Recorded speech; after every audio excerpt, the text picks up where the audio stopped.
See, what I feel is it is unfortunately in our society, in our community, and in general, it's very hard to be an entrepreneur. It's not an easy job. So I think they need support, and that's what I'm very excited about the Asra Foundation, that we can support nano entrepreneurs at a large scale. So तुम्ही जर कोणाकडे job मागायला जाता, job मागण्यापेक्षा त्यांना सांगा की मी काय काम करू शकतो. This is the reality of the future. We are heading into a world where work will be available in plenty, but not enough jobs will be there. तर सगळ्यात पहिले लोकांना मी असं सांगायचा प्रयत्न करतो की आत्ता मेडिकल सायन्स आणि टेक्नॉलॉजीच्यामुळे मला म्हणता येईल की जी मुलं आज 18 ते 35च्या वयोगटात आहेत किंवा 18 ते 25च्या वयोगटात आहेत, ती सगळी मुलं मोर ऑर लेस 125पर्यंत जगतील.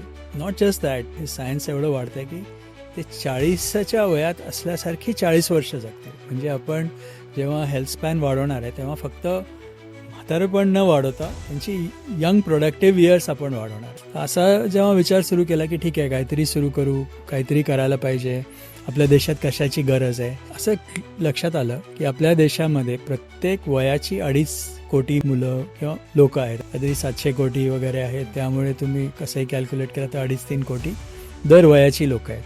तर आपल्याला दरवर्षी जवळपास 2.5 म्हणजे 1.7 to 1.8 करोड जॉब्स एवढी लागणार आहेत. आणि हे जॉब्स करायसाठी सगळ्यात महत्त्वाचा जो घटक मिसिंग आहे तो म्हणजे job creator.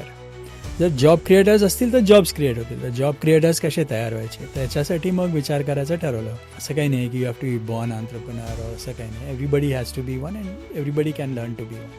So if we are able to build systems and make it possible for everyone to feel confident about being on their own and taking life in their own hands and elevate their income from thousands to lakhs to crores, whatever, then that's a good thing. That would be my aspiration. And I think if we have to look at India and the future, we need everyone, especially the young people, to feel confident about their ability to earn a good living. नमस्कार, मी Rucha Limaye. Thought लीडर्सच्या या सिरीजमध्ये आज आपले पुढचे पाहुणे आहेत doctor Anand Deshpande. IT सेक्टरमधल्या सगळ्यात नावाजलेल्या कंपन्यांपैकी एक आहे पर्सिस्टंट. त्या पर्सिस्टंटचे फाउंडर आणि आत्ताचे मॅनेजिंग डिरेक्टर म्हणजे Anand sir. So the employing man असं पण त्यांना म्हणलं जातं, पर्सिस्टंट मॅन बरोबर. द एम्प्लॉईंग मॅन का, तर हे याच्यासाठी की देआसराचं मुळात मोटिवच ते आहे. देआसरा काय करतं तर देआसरा बाकीच्यांना उद्योजक करतं आपापले नवीन स्टार्टअप्स करण्यासाठी. पुढच्या येणाऱ्या काही काळात जॉब्सचा तुटवडा भयंकर जाणवणार आहे आणि ह्या तुटवड्यामधनं आपण आत्ताच कसं जास्तीत जास्त आपले स्टार्टअप्स बिल्ड करू शकू, सेल्फ सस्टेन होऊ शकू, यासाठी ह्यांचा विचार हा 2013 पासून सुरू आहे. पण नुसता विचारच नाही तर त्यांनी स्वतःची एक नॉन प्रॉफिट सुद्धा केली, म्हणजेच देआसरा.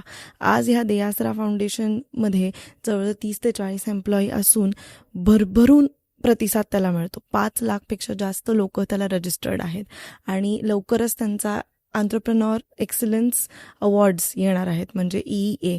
त्याच्यामध्ये पण भरपूर उद्योजक आपण बघतो की ते अप्लाय करतायत त्याला आणि येत आहेत. तर तुम्ही पण नक्की बघा काय आणि चर्चा करूया आनंद सरांची. थॉट लीडर्सच्या या सिरीजमध्ये today we are meeting the persistent man, a man who employees. I kindly welcome Anand Deshpande sir to a podcast. So sir, माझा पहिला प्रश्न तुम्हाला हा आहे. स्टार्टअप कल्चर आत्ता मागच्या 10 वर्षात खूप वाढलं आहे, पण तुमच्या काळात ते बऱ्यापैकी कमी होतं यंगस्टर्सच्या प्रमाणात बघितलं तर. But you started your on thing persistent at 28. So तुमच्या जर्नीबद्दल काय सांगाल? हे असं आहे की जेव्हा मी 28व्या वर्षी सुरू केली कंपनी, तेव्हा मी पहिले अमेरिकेत होतो आणि मग तिथनं परत इंडियात यायचा प्लॅन होता. तर इंडियात येऊन काहीतरी करायचा हा एक मेन इश्यू होता, म्हणजे मेन आयडिया होती. आणि इंडियातनं काय करायचं, तेव्हा कसं होतं, सॉफ्टवेअर आणि टेक्नॉलॉजी, एस्पेशली सॉफ्टवेअर एक्सपोर्ट हे नव्यानेच सुरू होत होतं. त्यामुळे असं काम करणारी खूप लोकं नव्हती. आणि कसं असतं की when you are 28, you are a little arrogant, you want to do your own thing, you never want to work for someone else. And I had some of those streaks at that point. So I decided ki instead of working for someone, we should start our own. So that's how it started, and it's been a good journey. India has changed. आणि मग मागच्या 35-36 वर्ष जे झाले त्याच्यानंतर सुरू होऊन त्याच्यात बरेचसे बदल झाले आणि सॉफ्टवेअर इंडस्ट्रीला बाकीच्या इकोसिस्टममुळे पण खूप फायदा झाला. त्यामुळे माझी मागची 35 वर्ष कशी गेली हे कळलं पण नाही. सो सर तेव्हाचे चॅलेंजेस आणि मधले काही म्हणजे आफ्टर एव्हरी 15 to 20 इयर्स आपण बघतो चॅलेंजेसचं प्रमाण बदलत जातं, कधी कधी वाढत कमी होत जातं. आत्ता तुम्ही काय सांगाल, म्हणजे तुम्ही एकदम स्टार्ट केलं होतं तेव्हाचे तुमचे चॅलेंजेस आणि नाव ॲज यू सी की एक टेक्निकल जसं जग इव्हॉल्व्ह झालं आहे, तर त्या प्रमाणात तुम्हाला आता चॅलेंजेस काय दिसतात? काय ना, अर्धे चॅलेंजेस जे आहेत ते आपल्या मनातलीच असतात. म्हणजे ती कुठेही असलं तरी ती सेमच असतात. म्हणजे प्रत्येकाची जी मनातली चॅलेंजेस आहेत ती त्यांच्याच मनातली असतात. त्यामुळे ती काही चेंज होत नाहीत आणि ती आधी पण होती आणि आत्ता पण होती. जेव्हा मी सुरू केलं तेव्हा मलाही असं वाटायचं की होईल की नाही, जमेल की नाही, असं डाऊट सगळ्यांनाच असतात. तो डाऊटचा भाग एक जो मेन चॅलेंज आहे तो सदैव कॉन्स्टंट राहिलेला आहे. आता आपण टेक्नॉलॉजी किंवा अशा सगळ्या गोष्टी बघितल्या तर प्रत्येक काही वर्षांनी नवीन गोष्टी तयार झाल्या आहेत, इकोसिस्टम बदलली आहे. त्यामुळे कुठले प्रॉडक्ट्स, कुठली टेक्नॉलॉजी, कुठल्या गोष्टी करायच्या ह्या बदलत आलेल्या आहेत. आत्ताच्या दिवसात सगळ्यात हॉट म्हणजे AI. सगळं काही म्हटलं की AIच करायला पाहिजे असं सिच्युएशन आहे. पण AIमध्ये बऱ्याच गोष्टी करण्यासारख्या आहेत. AI वापरून बऱ्याच गोष्टी करण्यासारख्या आहेत. त्यामुळे चॅलेंजेस नेहमीच असतात, पण चॅलेंजेस मात करायला ह्युमन्सच काम असतं. आणि एकदा तुम्ही स्वतःची चॅलेंजेस मात केली की मग बाकीचे एन्व्हायरमेंटची प्रॉब्लेम सॉल्व्ह करणं जास्ती सोपं पडतं. So sir founder and owner जेव्हा आपण म्हणतो तेव्हा तुमचं अजून एक स्वतःचं एक असं बेबी ऑर्गनायझेशन म्हणजे देआसरा येतं. तर देआसरा सुरू करण्यामागची तुमची संकल्पना काय होती आणि ती सुरू झाल्यानंतर तुम्ही आता जेव्हा ती पुढे नेताय तेव्हा तुम्ही त्यातले जे बदल करताना तुमचे विचार कसे आहेत?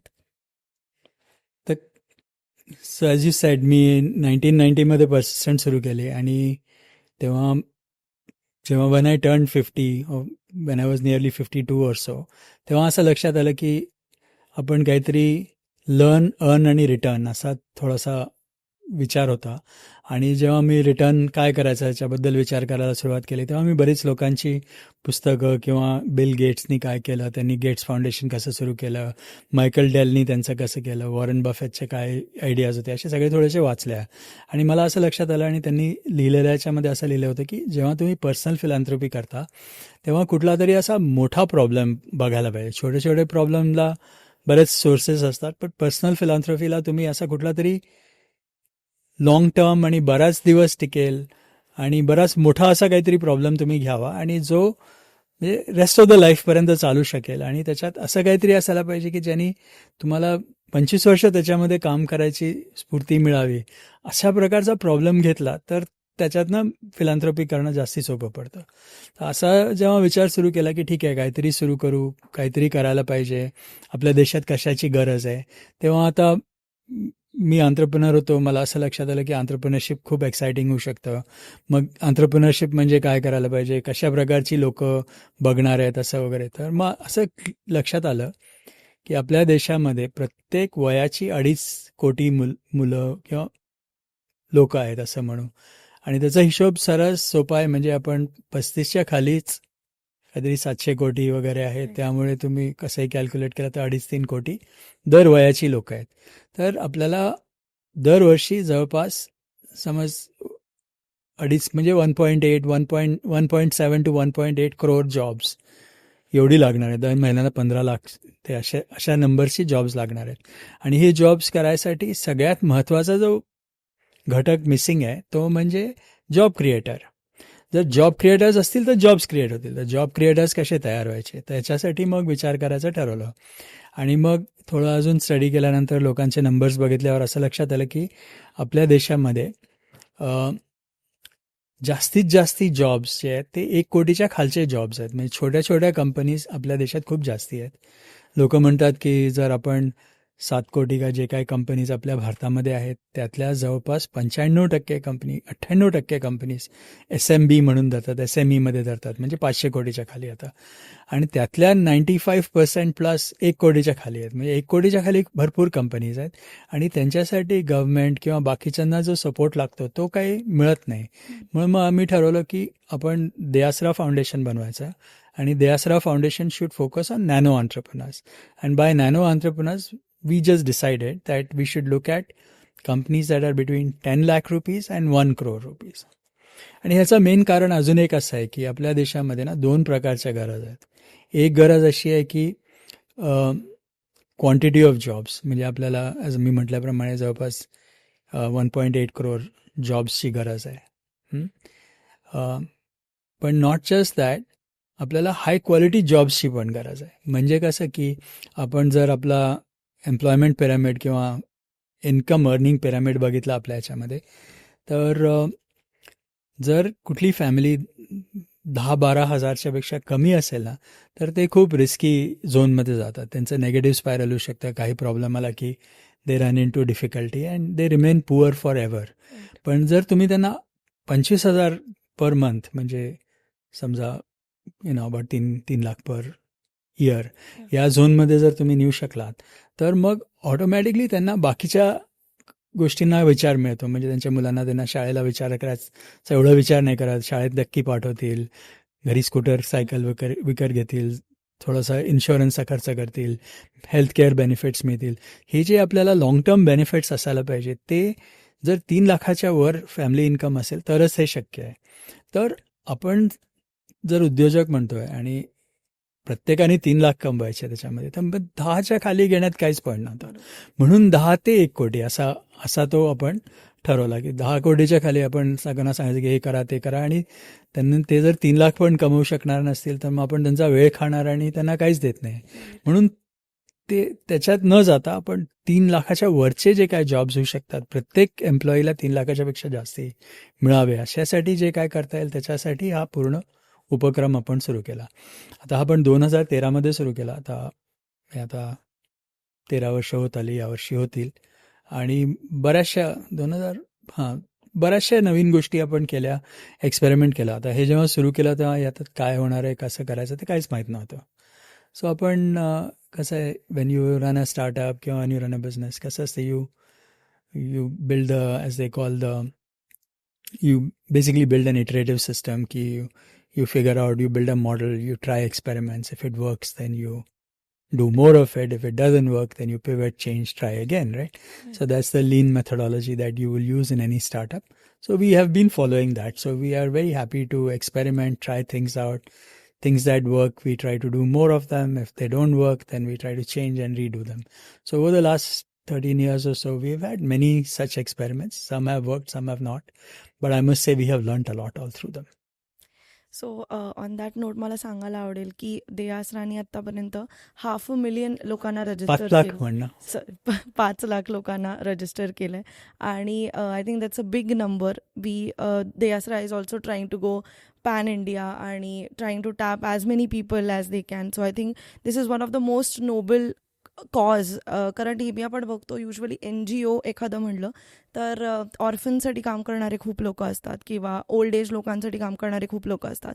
बट इतका फ्युचरिस्टिक विचार करून की पुढची जनरेशन किती सेल्फ सस्टेन्ड राहील, I think it's one of the most important things sir would have thought about some years back in 2013 and started this, and he is taking this forward now. So sir, तुम्ही पुस्तकं पण खूप वाचता आणि you are a कीन reader. So तुमच्या ज्या ideas आहेत किंवा एक एंटरप्रेन्योर माइंडसेट तुमचा जो डेव्हलप झाला आहे, सो तुम्ही कशाला क्रेडिट द्या? फक्त पुस्तकांना द्याल, टेकला द्याल, का दोन्हीला द्याल, का अजून काही आहे? नाही, पुस्तकातनं नुसतं बघून काही होत नसतं. पुस्तकातनं बघून आपण इम्प्रूव्हमेंट्स करू शकतो, काही लोकांचे विचार असतात ते वापरू शकतो. पण कसं नाही, ह्याच्यात सगळ्या इकोसिस्टमची मदत होते. कसं आपण जेव्हा काही उद्योग करतो तेव्हा आपण बाकीचे पण मित्र असतात, ते पण अशाच ह्याच्यात असतात, त्यांना आपण विचारतो, घरची फॅमिलीचे सपोर्ट असतं. सो असं it takes a village to build an entrepreneur असं त्याच्यात म्हणतो मी पण. आणि या सगळ्यांचीच मदत झाली. अशा एका गोष्टींनी काही नाही होत. आणि पुस्तकांमध्ये छोट्या छोट्या गोष्टी तुम्हाला शिकायला मिळतात, पण पुस्तक वाचून कोणी बिझनेस नाही करू शकणार.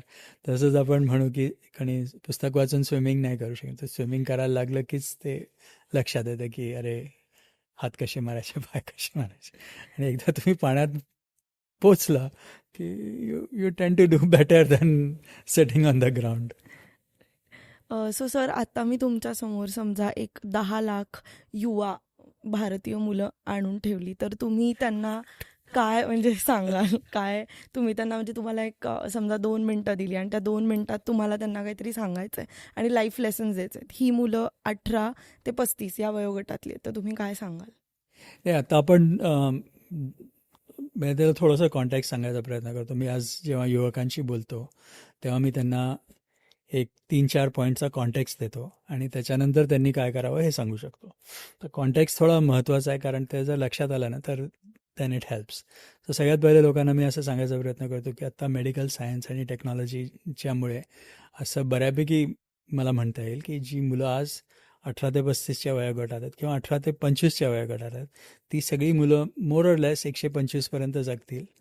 आणि नॉट जस्ट दॅट, हे सायन्स एवढं वाढतं आहे की ते 40च्या वयात असल्यासारखी 40 वर्ष जगतील. म्हणजे आपण जेव्हा हेल्थ स्पॅन वाढवणार आहे तेव्हा फक्त म्हातारपण न वाढवता त्यांची यंग प्रोडक्टिव्ह इयर्स आपण वाढवणार आहे. हे आता पुढच्या काही दिवसांमध्ये दिसायला लागलं आणि ऑलरेडी आपण बघितलं लाईफ हॅकिंग, बऱ्याचशा गोष्टी चाललेल्या आहेत. त्याच्यामुळे मेडिकल सायन्समध्ये हा फरक येतो आहे.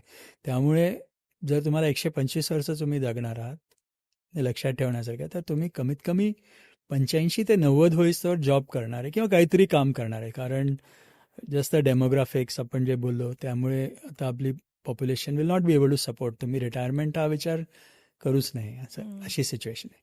त्यामुळे जर तुम्हाला 50, 60, 70 वर्ष काम करायचं असेल, हे थोडं लक्षात ठेवण्यासारखं आहे. 70 वर्ष जर तुम्हाला काम करायचं तर पहिला job is not the first thing that you need to do. आणि 70 वर्षामध्ये आपल्याला पुढे काय होणार आहे कोणालाच माहिती नाही. सो हा एक बेसिक डेमोग्राफिक्सची सिच्युएशन झाली. दुसरी सिच्युएशन अशी आहे की टेक्नॉलॉजी आपण बघतोच खूप रॅपिडली चेंज होते. 25 वर्षापूर्वी कोणाकडे सेलफोन नव्हते, त्याच्यानंतर इंटरनेट इतक्या इझिली अवेलेबल नव्हतं. मागच्या 15 ते आता ही जी मुलं आहेत 18 ते 35, they have always grown up with cellphone, they have always seen internet. That was not the case जेव्हा आम्ही लहान होतो तेव्हा. पण आता टेक्नॉलॉजी वाढते आणि टेक्नॉलॉजी एक्सपोनेन्शियली वाढते. मागच्या 3 ते 4 वर्षामध्ये आपण AI बघितलं की AIने पूर्ण दुनिया बदललेली आहे. तर एनिवे, तर याच्यामुळे काय आहे की इतक्या फास्ट आणि रॅपिड चेंजेस होत आहेत की 2035मध्ये काय रेलेव्हंट राहणार आहे ते आपल्याला माहीत नाही आहे, कोणालाच माहीत नाही आहे. तर तुम्ही कसं काय तिथे म्हणजे how will you do well. So 2035मध्ये काय लागणार आहे ते तुम्हाला 2033मध्येच शिकायला लागणार आहे. त्यामुळे कंटिन्युअस लर्निंग हा जो भाग आहे हा सर्वात महत्त्वाचा आहे. तुम्ही नवीन काहीतरी शिकत राहायला पाहिजे. जग बदलतं आहे आणि तुम्ही जगाबरोबर बदलत राहायला पाहिजे. तर या सगळ्यासाठी एक लोकांनी विचार करणं आवश्यक आहे. 18 ते 35च्या मुलांनी हा डेफिनेटली विचार करायला पाहिजे. तिसरं काय आहे की आता भारतामध्ये आपण जगातली 4th लार्जेस्ट GDP असं आपण म्हणू आपल्याला, आणि 2030पर्यंत ते नंबर 3पर्यंत आपण येऊन जाऊ. पण 1 and 2 आपल्या इतके पुढे आहेत की आपल्याला बरंच काय काय सायन्स, इंजिनिअरिंग, नवीन डिस्कवरीज काढणं आवश्यक आहे. त्याच्याशिवाय आपण त्या 1 to 3मध्ये 1 आणि 2मध्ये येणार नाही. तर मग त्याच्यासाठी युवकांनी नुसतं चलता है या मोडमध्ये चालणार नाही, पण काहीतरी नवीन काम करून, नवीन प्रोडक्टिव्हिटी वाढवून किंवा नवीन AI किंवा नवीन टेक्नॉलॉजी वापरून काहीतरी नवीन करणं आवश्यक आहे. हे 3 महत्त्वाचे सॉर्ट ऑफ फॅक्ट्स आहेत असं म्हणू की this is the reality of the future. तर याच्यामध्ये मी काय करावं हा त्याच्यातनं फायनली भाग आहे. तर एक म्हणजे कसं की we are heading into a world where work will be available in plenty but not enough jobs will be there. So everyone's responsibility is to figure out how to focus on work rather than on jobs, कारण there will be plenty of work. So तुम्ही जर कोणाकडे job मागायला जाता, job मागण्यापेक्षा त्यांना सांगा की मी काय काम करू शकतो किंवा कुठलं काम असेल तर ते कामातनं मी कसं काय कमवू शकतो. हे जे इक्वेशन आहे ना ते करणं खूप महत्त्वाचं आहे. तर याच्यासाठी तुला माहितीच आहे आपण इन्स्पायर म्हणून जो प्रोग्राम केला आहे आश्रममध्ये, ज्याच्यात आपण याच वयोगटाच्या मुलांसाठी आपण प्रोग्राम केला आहे. त्याच्यात आपण 3 क्रेडिट्सचा असा हिशोब करून 3 गोष्टी सांगतो. एक म्हणजे माइंडसेट काय की there is no shortage of work, so you have to think about work आणि how to convert work to opportunities. So हा एक भाग झाला. दुसरा आपण लोकांना असं सांगतो आणि हे क्लिअर आहे की आत्ताची जे यंग लोक आहेत म्हणजे 18 ते 35मधले ते लोक त्यांच्या वडिलांपेक्षा जास्ती कमावणार आहेत आणि त्यांचा पगार किंवा त्यांची कमाई अशी दर महिन्याला 31 तारखेला असा चेक येतो असं नाही होणार आहे. जेव्हा त्यांचं काम, गिग, प्रोजेक्ट संपेल तेव्हा त्यांना पगार मिळेल आणि त्यांचा पुढचा आणि तिरचा असं चालू राहणार आहे. तर त्यांनी आपलं फायनान्स कसे मॅनेज करायचे याच्यासाठी आपण इन्स्पायरमध्ये तो दुसरा क्रेडिट किंवा दुसरा एक भाग केलेला आहे.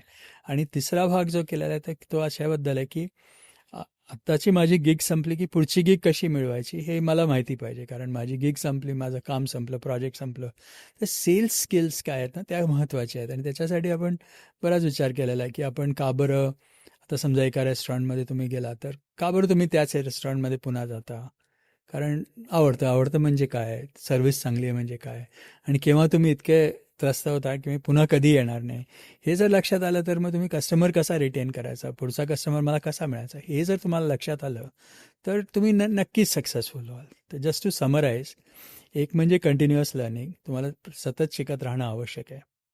दुसरा, माइंडसेट हा बदलायला पाहिजे की काम आहे आणि माझी जबाबदारी ते कामातनं आर्थिक उत्पन्न कसं क्रिएट करायचं ती माझी जबाबदारी आहे. तिसरं की येस मनी इज देअर, पण ते कसे मॅनेज करायचे, काय सेव्हिंग्स आहेत, काय इन्व्हेस्टमेंट्स आहेत, ते सगळं थोडा विचार करायला पाहिजे. आणि finally sales skills are very super important. So जो कोणी सेल्स करू शकेल तो कधीच उपाशी राहणार नाही, कारण बाय डेफिनेशन तो जर विकू शकला तर त्याला डेफिनेटली काहीतरी मिळेल असं. तर हे सगळं कसं करायचं याच्यासाठीच आपण इन्स्पायर प्रोग्राम केलेला आहे आणि तुला याबद्दल चांगलीच माहिती आहे. सो सर, 60+ आपण जो वयोगट बघतो हा झाला यंगस्टर्सचा भाग, तुम्ही जो बोललात तो. आय फील तितकीच इम्पॉर्टंट ही जनरेशन आहे जी 60+ आहे. You have also cross 60 now. So this generation is very productive. The generation carries extensive experience of some or the other field, आणि त्यांची फायनान्शियल एक्सपेक्टेशन युजली काही नसते बिकॉज त्यांनी त्याची तरतूद केलेली असते पुढची. पण त्यांना असं वाटतं की मी आता एवढं काम केलं तर मला नुसतं बसून नाही राहायचं आहे. I want to do something, I want to help someone, support some startup, किंवा आय एम ऑफ यूज. तर त्यांना आय एम ऑफ यूज हे प्रूव्ह करायला फार वेळ लागतो. तर त्या लोकांनी कसं त्यांची एक आयडेंटिटी टिकून राहावी, किंवा त्यांना काय सुरू करता यावं, तुमची त्याच्याबद्दल काय एक दिशा आहे? हां, तर हा एक महत्त्वाचा प्रश्न विचारला तुरुच्या. आणि कसं आहे ना, लोकांना काय वाटतं की मी जॉब करतो, 60व्या वर्षी किंवा 58व्या वर्षी मी रिटायर होणार, मग इतकं मी काम केलेलं आहे की मी 6 महिने ब्रेक घेणार आणि नंतर मला कोणीतरी येऊन बोलवेल. अनफॉर्च्युनेटली एकदा तुम्ही रिटायर झालं की तुम्हाला कोणी बघत नाही, nobody will even look at you, he reality आहे. पण मग काय करायला पाहिजे, तर काय आहे ना, तुम्ही रिटायरमेंटच्या दिवसाच्या 2-3 वर्ष, 4 वर्ष, 5 वर्ष आधीपासून त्याचं प्लॅनिंग करायला पाहिजे. जर तुम्हाला असं वाटतं की तुम्ही स्टार्टअप्सला मदत करावी, तर स्टार्टअप्सला का असं वाटावं की तुम्ही त्यांना मदत करू शकता, राईट? तर तेव्हा तुमच्या जर जॉबमध्ये तुम्ही कुठले सिनियर पोस्टमध्ये आहे, तेव्हा जर तुम्ही स्टार्टअप्सला हेल्प केलं, स्टार्टअप्सला इन्व्हाइट केलं, त्यांना तुम्ही काय विकायचं ते केलं, तुमच्या कंपनीमध्ये त्यांचे प्रॉडक्ट्स घेतले, तर त्यांना लक्षात येईल की तुम्ही स्टार्टअप फ्रेंडली आहात. मग तुम्ही रिटायर झाले की ते तुम्हाला बोर्डवर घेतील. तुम्ही असं काहीच नाही केलं तर तुम्हाला कोण विचारणार आहे? आणि कसं आहे ना, एक हा जो भाग आहे जो म्हणजे खूप महत्त्वाचा आहे की लोकांना असं वाटतं की म्हणजे आता मी पण परवा एकांना भेटलो होते, ते फिजिक्सचे प्रोफेसर वगैरे होते, फिजिक्समध्ये म्हणजे रिसर्चर वगैरे होते, आणि ते रिटायर झाले. आणि मग त्यांचं म्हणणं की मला शाळेत फिजिक्स शिकवायचं आहे, मला कोणी येऊ देत नाही, अशी सिच्युएशन आहे. पण रियालिटी आहे ना, कोणाला म्हणजे तर फिजिक्स शिकवायला म्हणजे शाळेमध्ये जो कोर्स आहे, त्याचा सिलेबस आहे, ते शिकवणारं कोणीतरी पाहिजे. कोणीतरी तज्ज्ञ येऊन काहीतरी बोलून जाणार असं कोणाला नको असतं, राईट? सो त्यामुळे थोडंसं असं मिसमॅच एक्सपेक्टेशन्स आहे लोकांच्या की हां, मी रिटायर झालो, मी इतके वर्ष काम केलं म्हणून मी खूप ग्रेट आहे आणि मला कोणीतरी घ्यायला पाहिजे. पण द रियालिटी इज की इतके जॉब्स नाहीच आहेत आणि हीच सिच्युएशन आहे. तर आता ह्यांनी काय करावं आहे? त्यांनी पण थोडा उद्योजकता असा विचार करावा आहे. आपण म्हटल्याप्रमाणे कामाचे शॉर्टेज नाही आहे, काम करणाऱ्यांनी कसं काम काढायचं त्याच्यात थोडा विचार करावा. तर जर तुम्हाला एवढा एक्सपिरियन्स आहे, तुम्ही 35 वर्ष काम केलं आहे, तर तुम्ही या 35 वर्षाचा कुठे कॉन्ट्रीब्यूट करू शकता, कुठे काम करू शकता, मी काय करीन तुमच्यासाठी हे तुम्ही सांगितलं तर तुम्हाला कोणीतरी बोलेल. तरी तुम्ही जाऊन म्हटलं की मी हे सगळं करू शकतो, मग आता करू शकतो, तर मी काय करू मग त्याच्यावरती, राईट? तर तो जो ट्रान्सलेशनचा भाग आहे की not just what I can do, but this is what I will do and this what I will make, right? तो डिफरन्स जर तुम्ही करणार नाही तर तुम्हाला हाच प्रॉब्लेम येणार आहे. तर कामं खूप आहेत, आणि you are right, after 60 you should not be chasing money because you should have made that arrangement in your 35 years. So at this point now, you should be thinking about how to contribute or how to be useful to the community at large. And in that context, you should not go to someone and say, oh, give me work, but tell them that this is what I'll do for you. There is a better chance of somebody accepting. And there are lots of entrepreneurial opportunities also available for the elderly, म्हणजे 60 plus people who are in good shape and they can do it. काय तर लोकांना असं वाटतं की हे जे वयस्क लोक आहेत एक तर ते दे cannot work with young people. हा एक म्हणजे थोडं खरंही आहे, थोडं हे पण आहे. कोणीतरी जो 35 वर्षाचा असतो, जो कंपनी चालवतो, त्याला कोणीतरी 60 वर्षाचा त्याच्या अंडर नको असतो. तो एक प्रॉब्लेम असणारच आहे. आणि थोडा फरक आहे. आणि लोकांना असं वाटतं की तुम्ही इतके सिनियर आहात, म्हणजे I am not sure what will you do for me. So ती रिस्पॉन्सिबिलिटी सिनियरनीच घ्यायला पाहिजे की how do I translate, how do I be more active in current things. It's a problem, but I think with some thoughtfulness, the senior citizen, they can create opportunities to be useful, and they have an advantage that they know the world in some sense, and they're not constrained by immediate salary, let's say. Right. And also I feel they feel that more because initially around 5-6 decades back ती जी एक फॅमिलीची system पण होती की by the time the parents would get retired they would have their grand children to be with and then they would get occupied. आता ते पण होत नाही आहे because most of the younger generation they are DINK like double income no kids और they just want to focus on their own life and build their brands and what not. So I think ती जी gap पडते ती जास्त वाढत चालली आणि म्हणून त्यांना तसं वाटतंय. When you pointed out the community contribution when you started Persistent और even while you are running deAsra, ह्याच्यामध्ये तुम्हाला ते मोटिवेशन कुठनं आलं की हे कम्युनिटी कॉन्ट्रीब्युशन जे आहे की हे महत्त्वाचं आहे आणि हे केलंच पाहिजे. म्हणजे everybody specially our generation people they are more like की माझे खर्च खूप आहेत आणि मला सेव्ह पण खूप करायचं आहे, पुढे मला माहिती नाही if I will be able to make that money, so I have to make lot of money for myself and I have to save it. तर मग मी कधी दुसऱ्यांसाठी खर्च करू किंवा काय करू. सो हे तुम्हाला तेव्हा कसं सुचलं आणि काय तुम्हाला कशाने मोटिवेट झालात तुम्ही आणि आता तुम्ही ते कसं पुढे नेत आहे? तेव्हा मी एवढा विचार केला नव्हता, पण मी नंतर ह्याच्याबद्दल विचार केला तर मला असं लक्षात आलं की see you give because it feels good and that is the bottom line. तर कसं आहे की जेव्हा तुम्ही कोणाबरोबर काम करता तेव्हा कॉन्ट्रीब्यूट करता, सोशल ॲक्टिव्हिटी करता, ती कशासाठी करता? दुसऱ्यांसाठी नाही करत, ते तुम्ही स्वतःसाठी करता. Very selfish motivation. आणि मला ते थोडं उशिरा लक्षात आलं, पण लक्षात आलं की giving is very selfish. You give because it makes you feel good, and because it makes you feel good, you should. So if you are younger and you have anything you feel you can give, if you give, it will make you feel good, and you should give because it makes you feel good. Don't worry about too many other things. But I can say this with confidence that if you give it, it feels good. So sir आता 40 say next 30 to 40 years मध्ये what do you see that is your final goal that you would like to see ki okay I've seen this, I've achieved this, and I think yeah that was the point I was waiting for. Is there something that you are dreaming big of? नाही, आता देआसराच्या कॉन्टेक्स्टमध्ये there are lots of other projects also I am working on, but let's focus on deAsra. See what I feel is ki the requirement of every individual to sort of have multiple gigs, lots of different activities at the same time is going to continue for a while. So it is unfortunately in our society, in our community, and in general, it's very hard to be an entrepreneur. It's not an easy job. So I think they need support, and that's what I'm very excited about in the context of the Asra Foundation, that we can support nano entrepreneurs at a large scale. And I believe that everyone can be a nano entrepreneur. There should be no reason why असं काही नाही की you have to be born entrepreneur or असं काही नाही. Everybody has to be one, and everybody can learn to be one. So if we are able to build systems and make it possible for everyone to feel confident about being on their own and taking life in their own hands and elevate their income from whatever, if they are thousands to lakhs to crores, whatever, then that's a good thing. That would be my aspiration. And I think if we have to look at India and the future, we need everyone, especially the young people, to feel confident about their ability to earn a good living. And if that can happen, nothing like it. Okay, so I think we've got all the answers, sir. I think all the generations we covered and all the thoughts that you had right from the way you started till now and your future things that you have, the goals that you have in your mind. I think we've covered all of it.